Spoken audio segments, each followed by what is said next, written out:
Hi everyone, I'm Giantsbane and welcome to my Let's Asking Play Entertainment. King's Field Edition Part 1. Today we're going to be exploring an awesome first-person action. Yeah, I guess I can categorize it as action role-playing. Action and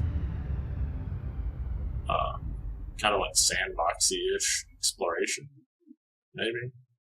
It's kind of a weird description. But I think of it as sandboxy because you're basically dropped off on an island with nothing but a short sword and A mysterious zero direction. darkness conquered the island. There's just a there was mountain or either a whatever god or a sitting in demon front of you, controlling the dock the off island. to the side, No one tried and to go there. you gotta go in, start killing monsters, and looting bodies, and gaining levels. Pretty straightforward. A high Now, of elf course, there's in the also forest secret doors told of a and blue stuff, light that you came need to down from find. the sky. It's obviously certain struck the objects that you island. need The to blue get light past penetrated different deep areas into the and move island's forward in the underworld. game. But you don't get, like, you're not directed towards anything or funneled into any direction. You gotta figure it all out on your own. Or, go find a walkthrough if you're not For if you're not hundreds into of the whole years, the island exploration had been thing. carved At which by point I'd be people like, who why are were you playing this challenged game? and destroyed But, by the island's decent round. energy. Not gonna rag on anybody for how they decide to enjoy their entertainment, because honestly it doesn't affect me at all, so not a problem.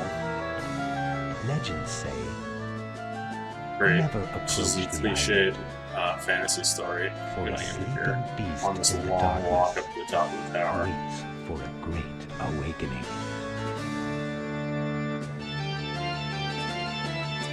You get to enjoy the pinnacle of PS1 graphics here. Ooh, maybe that's a game I'll play later too. The Shooter Blade, that was a really awesome fighter.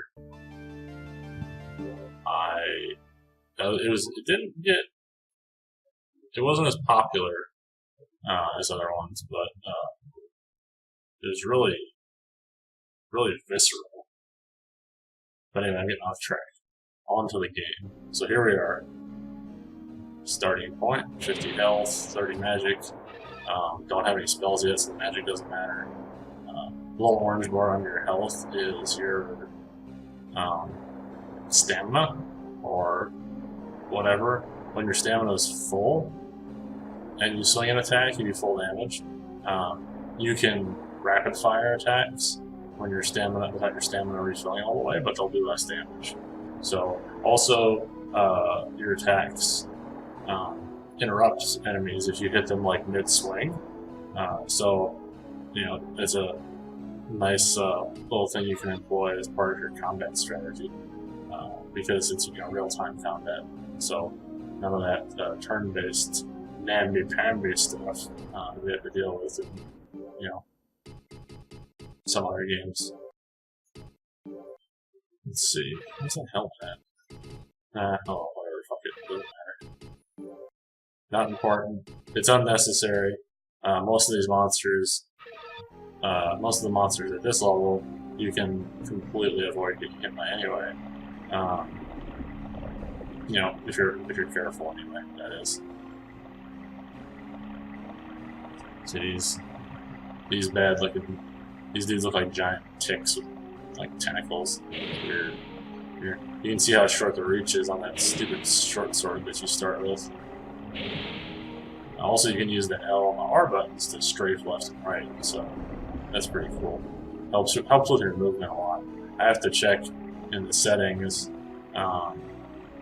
when I make the part 3 and 4 of this, and see if I can turn up the sensitivity for the controls, because the turning left and right on the D-pad, like the pan your view around with this, is super slow. So it usually winds up being faster, doing like a combination of like the D-pad and the L and the R, like strafing if you need to like move around quickly. But you also gotta watch your surroundings, because if you're used to playing more modern games, in a lot of modern games, they stop you from like falling off cliffs and that kind of thing. With like invisible walls and shit, like your character comes up to the edge and you just can't get over it. Definitely not the case here. You will fall to your death. You will accidentally run into the next room. You get swarmed by a horde of monsters. But on the plus side, monsters in this game, at least in the Kingsfield, in the first one, seem to be like bound to certain areas, like the areas that they spawned in. So like these guys, for instance, here can't come out of this room. So obviously I'm trying to use it to my advantage and, you know, kind of joust with the monsters. I don't always do the best job of it, as you can see there, you know, smacked by him again. But if you can take advantage of that, especially early on, and hell, even like take advantage of it all the game. The mechanics are built into the game. It's fair. If it's a built-in game mechanic, it's fair game.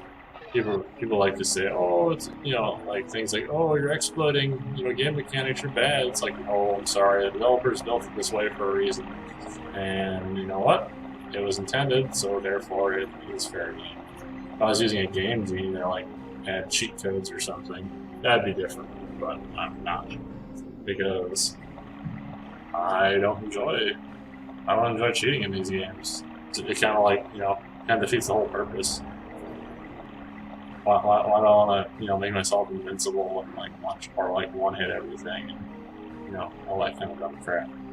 Much more satisfying to just, you know, do it the old-fashioned way. If I just go on to cheat and, you know, just instantly like max out everything and not be able to die, I just wouldn't want to play the game at all and just watch TV.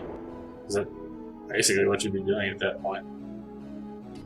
Except the show you'd be watching would be a lot more boring. Anyway, getting off on a little bit of a tangent there. Let's check this stuff out. What we got there? Yeah, stupid chest. The other annoying thing is that since this is PS1, PS1 controller didn't have joysticks, so I don't think I can pan my view up and down in this particular game. Maybe I can. I think I'm supposed to be able to. Just not sure exactly what the button I'm supposed to press is that allows me to do that. It's probably like a free look toggle or something of that nature, like there is in some computer games. Let's see. Try to kill these giant ticks. Tentacle ticks. And then he's sitting there. Ah! Run away. Still heal.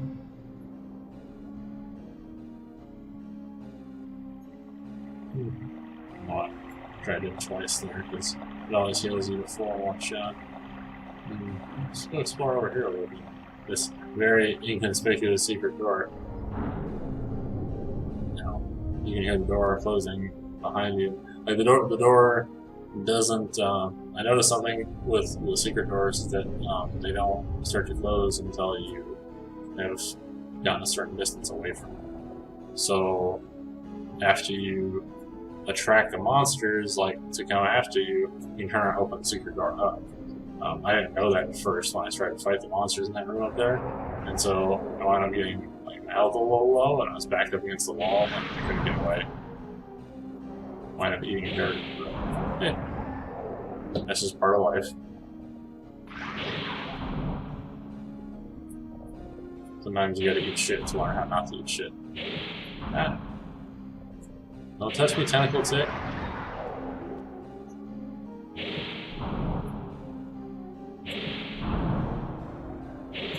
See?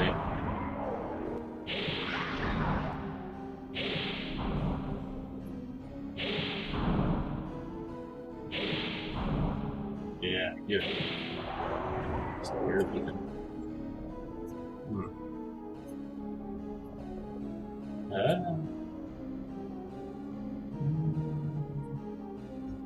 Ooh, bones.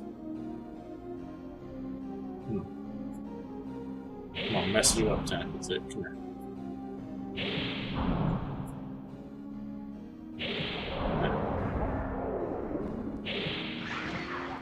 Can't remember how long it will be until I get a new weapon. But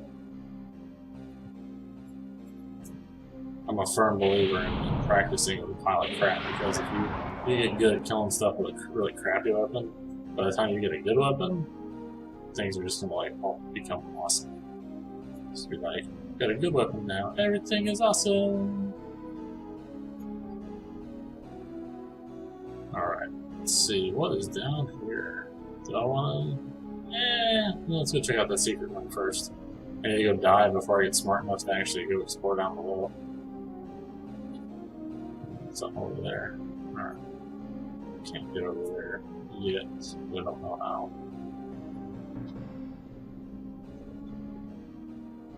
Dun dun dun dun dun dun dun dun dun dun. Also interesting sidebar is that your stats seem to grow based on like use. Like weapon use and that kind of stuff. Which I thought was cool. So, see, I can't back up any further right now, and I don't even think to like turn around, because the monsters can attack me from where I'm at.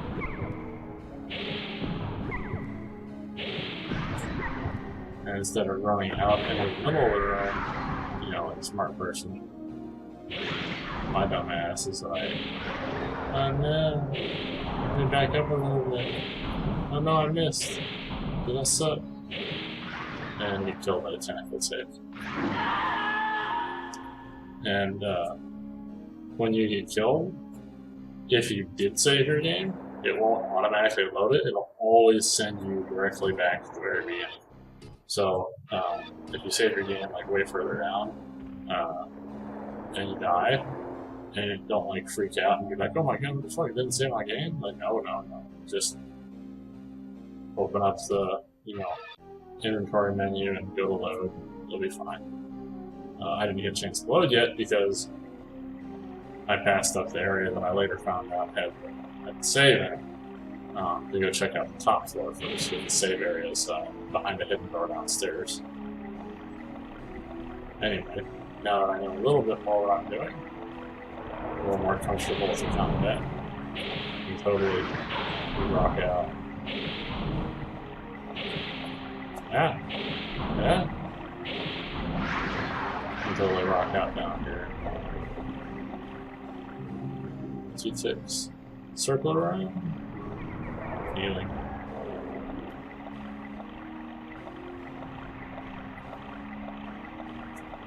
You see here, I'm not letting that extend my go back up at all.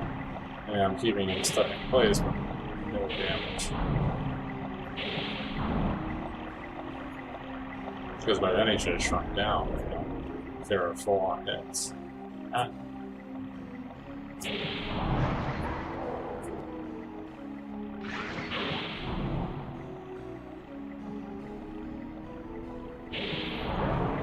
yeah. Biggest trick to this game is just getting comfortable with it.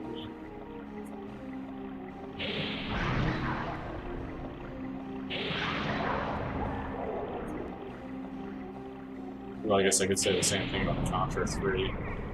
Contra 3 is very, very forgiving. Same with Zombies Ate My Neighbors. Especially since it has no save function. You get the little, you get the key codes or whatever for the different levels, and then you just kind of... the best way to play it is to play if you are good enough not to make it all the way. There's like 50-something levels, it's ridiculous. It's to just play it straight through. Because if you try to load from one of the level codes, you start off with the same stuff you start off with in the first level of the game, which is basically nothing but your sport game. So you're screwed if you start at like super late levels, where you need those extra tools.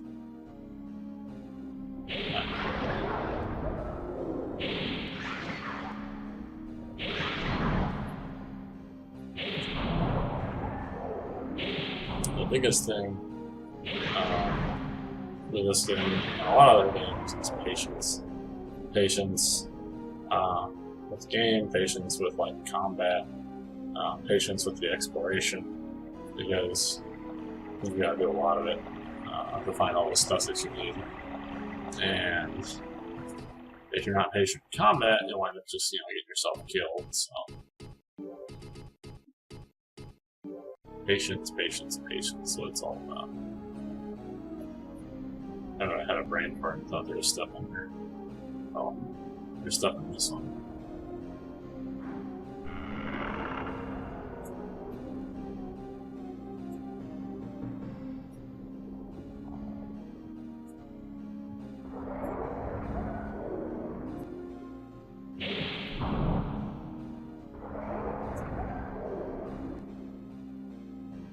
I guess you also get level for like just swinging halfway defeating stuff. Since I got a level right there, and I didn't like defeat the monster. But hey, good for me.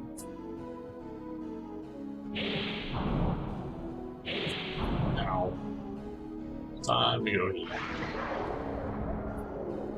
I learned my lesson.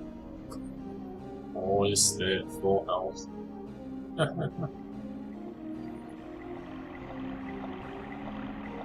Let's get rid of these monsters when we go see this game. Ugh. Monsters are dicks anyway. They rear their little hats. Oh. Big monster. Very old fucker. Yeah. Alright, cool. Ah, too soon.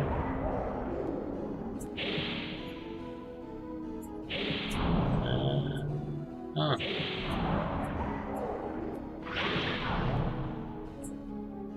Ah. What's that? Yeah. Nothing over here. Check. Our herb, check. Go downstairs and save our game. Anything in here? Oh. What's over here? Like all these, that looks like a secret door. Now, I'm not sure what this thing is on the left. It's called a guidepost. I can't remember what it's used for exactly. I know there's like an item I think that just goes in there. But the thing behind me, the sword on the wall, that's where you save your game. Anyway, thanks again for watching this Let's Play Kingsfield Edition Part 1. If you enjoyed it, go ahead and subscribe at the bottom so you can stay tuned for the next one that I put out. And if you have any comments or suggestions for games you want to see me Let's Play, go ahead and leave that in the comment section below. Thanks.